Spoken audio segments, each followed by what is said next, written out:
प्राचीन कुंदनपुर गांव में बुद्ध का आगमन।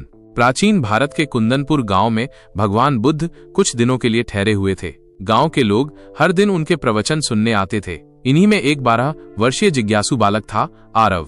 आरव बचपन से ही गंभीर स्वभाव का था। खेलकूद से ज्यादा उसे जीवन के गहरे प्रश्नों में दिलचस्पी थी।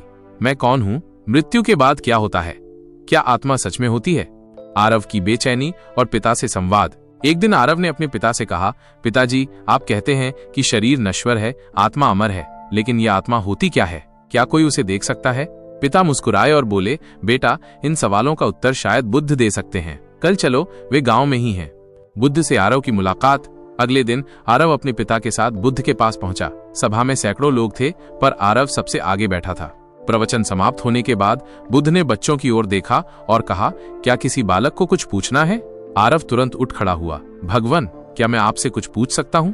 पूछो बालक, बुद्ध बोले। मैं जानना चाहता हूँ आत्मा क्या होती है और मैं कौन हूँ?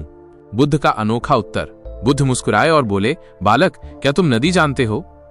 हाँ भगवान, हमारे गांव के पास ही बहती है। अगर उस नदी से एक लोटा पानी निकालो, क्या वह नदी कहलाएगा?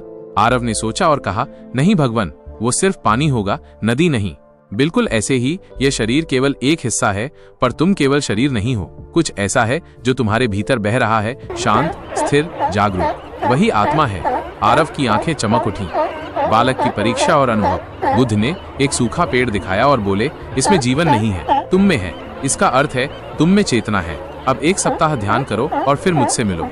आरव हर दिन ध्यान करता। शुरू में मन इधर उधर भागता, पर धीरे धीरे उसे एक शांति महसूस होने लगी। 7वें दिन वो फिर बुद्ध के पास गया और बोला, भगवान, अब मैं समझता हूँ कि आत्मा कोई चीज नहीं बल्कि अनुभव है, भीतर की शांति। बुद्ध मुस्कुराए और बोले, बालक, अब तू जाग गया है, अपने भीतर का दीपक जलाए रखना।